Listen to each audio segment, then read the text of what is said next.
1944. Le groupe est toujours en position à la Maladière. Dîner sur la position, puis retour de la voiture transportant les gamelles vides avec le chauffeur Astier, Millou, Chauchillon. En passant place Maurice-Fort à Romans, nous percevons des rafales de mitraillettes qui ont l'air de partir de la rue de l'Armillerie. Nous poursuivons la route jusqu'en haut de la côte des Cordeliers. Il est 13h45. Là, il est impossible d'aller plus loin. Les blindés allemands, arrivés par la route de Tain, sont sur la place d'Armes, d'où ils tirent sur tout ce qu'ils rencontrent. Une décision est prise. Faire demi-tour et alerter le poste de la Maladière. Arrêt à l'hôtel Hénard à Bourg-de-Péage, où nous alertons la compagnie Bourgeois, ainsi qu'une voiture américaine qui passait par là. Une autre voiture, montée par 2 Américains, nous suit. Arrivé sur la position, il est 14 heures. Nous alertons le chef Piron, qui part 5 minutes après dans la direction de Bourg-de-Péage, accompagné du docteur Long et du chauffeur Astier. Le lieutenant Perret reste parmi nous et ordonne le repli dans la direction de Pisançon dès la chute des premiers obus qui a lieu vers 14h15. Repli vers la Bourne sous une pluie d'obus et de balles. Un obus tombe sur la ferme Juvin où se trouve le FM de Joyeux qui est blessé à ce moment, ainsi que Morin. Nous atteignons la Bourne où, à l'abri de la butte de terre, nous descendons le canal à la suite les uns des autres. Les 2 Américains sont parmi nous. Le lieutenant Perret en queue. Mais les blindés allemands qui sont également arrivés par la route de Bézaille, leurs blindés et voitures avec drapeau français, traversent le canal de la Bourne et remontent sur nous par la route qui longe le canal.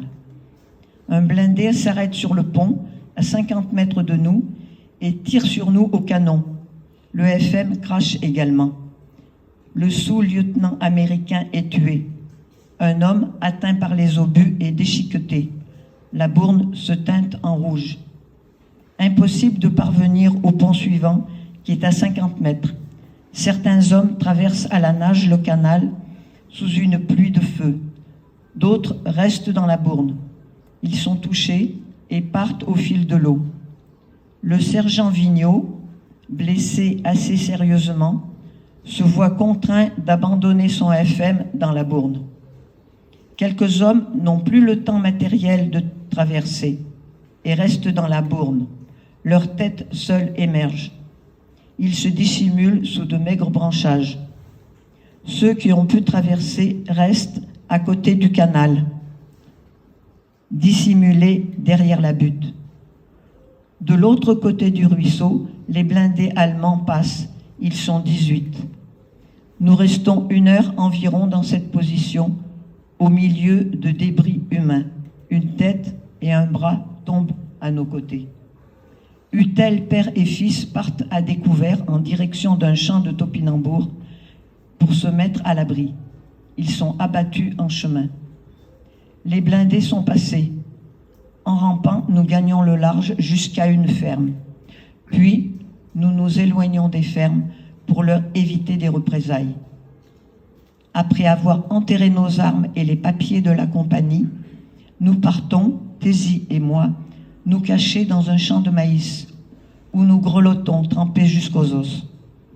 Nous sommes allongés dans la boue, à 100 mètres de la route de Bézaille, d'où arrivent encore des blindés allemands. De l'autre côté de la Bourne, nous voyons brûler, les unes après les autres, les fermes Juvin, Cluse et d'autres encore, car une voiture allemande est arrêtée à côté de la Bourne. Ils incendient et mitraillent tout ce qui bouge. Nous restons ainsi 2 heures dans ce champ, avant de revenir à la ferme. Tentative pour aller chercher Morin, blessé de l'autre côté de la Bourne. Nous nous faisons mitrailler et devons l'abandonner. Nous décidons, Thésy, le sergent Vigneault et moi, de partir vers Chatuzange-le-Goubet. Nous rampons assez longtemps, et dès que nous sommes à découvert, les balles nous sifflent aux oreilles. Nous atteignons Chatuzange à la tombée de la nuit. Merci Moureille pour ces précieuses informations.